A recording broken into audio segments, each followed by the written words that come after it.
సరే ఇందుకు ఏం తెచ్చావు? నీకిష్టమైనవి. ఏయ్, తర్వాత ఓపెన్ చేయవే. కుదరదు. మా అన్న నా కోసం ప్రేమగా తెచ్చాడు. ఇందులో ఏమన్నా చూడొద్దా? అంతకన్నా ముఖ్యమైన పని ఉంది. అంత స్పెషల్గా ఏం లేదు, చెప్పేది విను. నాకు ఇది స్పెషలే. మా అన్నయ్య ఇచ్చింది ఏదైనా నాకు స్పెషలే. నేను ఇప్పుడే చూడాలన్నయ్య.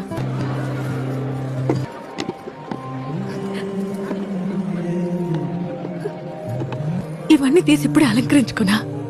ఆశగా ఉంది.